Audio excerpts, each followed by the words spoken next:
Covishield और Covaxin के emergency इस्तेमाल को मंजूरी। ड्रग कंट्रोलर जनरल ने आखिरी मुहर लगाई। कोवैक्सीन और कोविशील्ड की लगेगी 2 डोज। 2 से 8 डिग्री में रखी जाएंगी दोनों vaccine. Drug controller of India ने दोनों वैक्सीन को सुरक्षित बताया, कहा 110% सुरक्षित। सीरम इंस्टीट्यूट के सीईओ अदार पूनावाला ने इंडिया टीवी से कहा कोविशील्ड की 5 करोड़ डोज तैयार है। अदार पूनावाला ने कहा कोविशील्ड की कीमत करीब 1000 रुपए तक हो सकती है। अदार पूनावाला ने के मुताबिक कोविशील्ड वैक्सीन सरकार को स्पेशल प्राइस 200 रुपए में दी जाएगी। अदार पूनावाला के मुताबिक 2 डिग्री तापमान पर रखी जा सकती है कोविशील्ड। सरकार तय करेगी किसे टीका पहले लगे। ड्रग कंट्रोलर जनरल ने भारत बायोटेक को मैन्युफैक्चरिंग लाइसेंस दिया। कोवैक्सीन के 3 फेज के ट्रायल का पूरा डेटा मांगा। जाइडस कैडिला की वैक्सीन के 3रे फेज ट्रायल को मंजूरी। ड्रग कंट्रोलर जनरल ने इजाजत दी। वैक्सीन के इमरजेंसी इस्तेमाल को मंजूरी देने पर WHO ने भारत के फैसले का किया स्वागत। दिल्ली एम्स के डायरेक्टर रणदीप गुलेरिया का बयान, इमरजेंसी तब होती है जब अचानक मरीजों की संख्या में इजाफा होने लगे।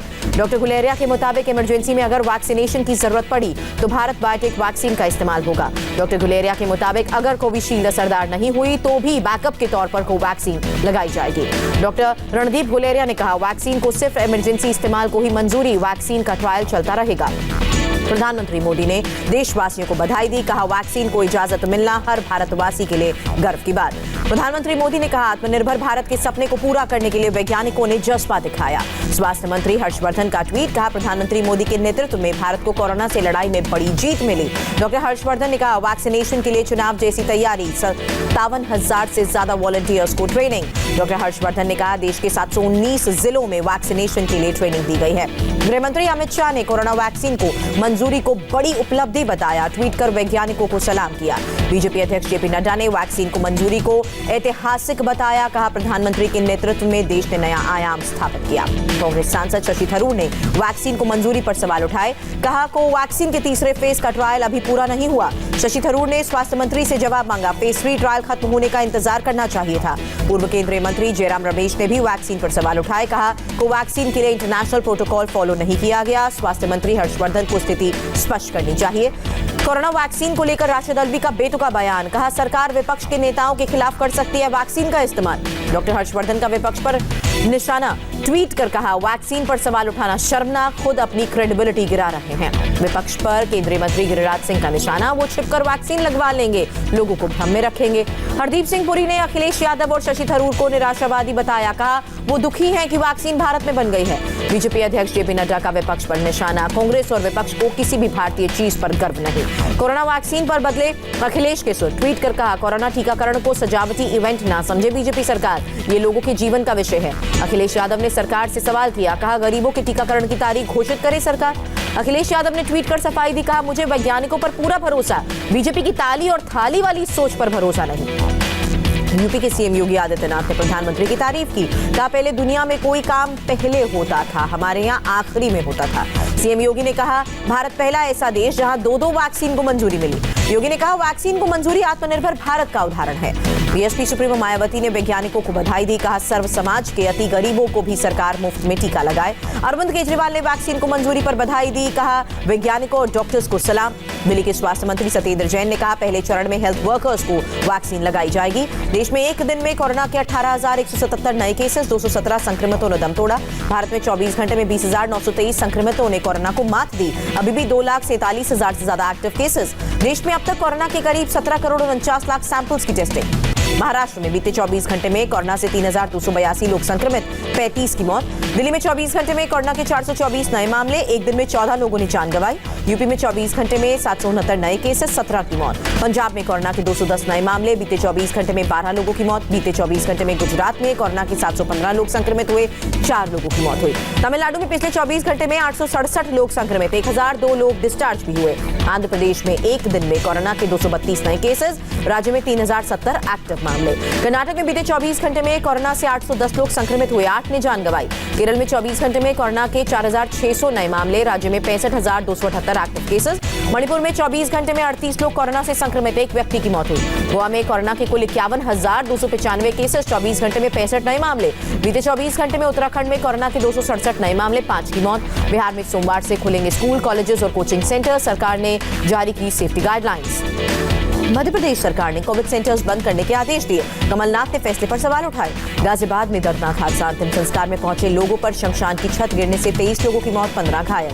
मलबे से करीब 40 लोगों को सुरक्षित निकाला गया। स्निफर डॉग्स की भी मदद ली गई। मुरादनगर हादसे पर सीएम योगी ने संज्ञान लिया, पीड़ितों को हर संभव मदद करने का आदेश दिया। मुरादनगर हादसे पर प्रधानमंत्री मोदी ने भी दुख जताया, घायलों के जल्द स्वस्थ होने की कामना की। राष्ट्रपति रामनाथ कोविंद ने मुरादनगर हादसे पर दुख जताया, संवेदनाएं प्रकट की। हादसे पर रक्षा मंत्री राजनाथ सिंह ने दुख जताया, घायलों से शीघ्र स्वस्थ होने की कामना की। हरियाणा के रेवाड़ी में पुलिस और किसानों के बीच झड़प हुई। दिल्ली आने से रोका तो तोड़फोड़ और आगजनी की। 13 जनवरी को सिंघू बॉर्डर पर लोहड़ी मनाएंगे किसान, कृषि कानून की कॉपियां जलाएंगे। किसानों ने कहा, सिंघू बॉर्डर पर 37 दिन हो गए हैं, सरकार जिद छोड़े, कानूनों की वापसी तक हम नहीं लौटेंगे। किसान नेताओं ने कहा, कड़ाके की ठंड में बैठे हैं किसान, लेकिन सरकार गंभीरता से नहीं ले रही। बारिश में धरने पर किसान परेशान, कहा वाटरप्रूफ टेंट के इस्तेमाल की कोशिश। सोमवार को किसानों और सरकार में बातचीत होगी। दोपहर 2 बजे विज्ञान भवन में बैठक। किसानों ने कहा, कल की बैठक में तीनों कृषि कानून को रद्द करने की मांग करेंगे। संगरूर में किसानों पर लाठीचार्ज पर पंजाब सरकार को चेतावनी, लाठीचार्ज बंद करें नहीं तो पंजाब में मोर्चा खोलेंगे। केंद्रीय कृषि राज्य मंत्री कैलाश चौधरी का बयान, उम्मीद है कल की बैठक में समझौता होगा। टिकरी बॉर्डर पर आंदोलन में शामिल किसान की मौत हुई। जिंद जिले के रहने वाले थे 65 साल के जगवीर सिंह। सोनिया गांधी का सरकार पर निशाना, कहा पहली बार ऐसी अहंकारी सरकार सत्ता में है, नहीं दिख रही अन्नदाता की पीड़ा। सोनिया गांधी ने कहा, सरकार की थकाओ और भगाओ की नीति के सामने किसान घुटने टेकने वाले नहीं हैं। राहुल गांधी का मोदी सरकार पर हमला, कहा एक बार फिर चंपारण जैसी त्रासदी झेलने जा रहा है देश, किसान अपना अधिकार लेकर रहेगा। अशोक गहलोत और सचिन पायलट एक मंच पर नजर आए। जयपुर में कृषि कानून के खिलाफ प्रदर्शन में शामिल। सचिन पायलट का हमला, कहा बीजेपी जब विपक्ष में थी तो स्वदेशी का नारा देती थी, अब सब बेच रही है। अरुणाचल प्रदेश दौरे के दूसरे दिन सीडीएस जनरल बिपिन रावत स्वंत्री घाटी पहुंचे, सेना और आईटीबीपी जवानों से मिले। जनरल बिपिन रावत ने कहा, जवानों के जोश और जज्बे से वो संतुष्ट हैं। जम्मू कश्मीर के मेंढर सेक्टर में पाकिस्तान ने तोड़ा सीज फायर, भारतीय सेना ने जवाब दिया। एलओसी पर बालाकोट में हथियारों का जखीरा बरामद हुआ। एक गांव से मिले पिस्टल, मैगजीन, बुलेट और हैंड ग्रेनेड। प्रधानमंत्री मोदी ने सौरभ गांगुली से फोन पर बात की, जल्द स्वस्थ होने की कामना।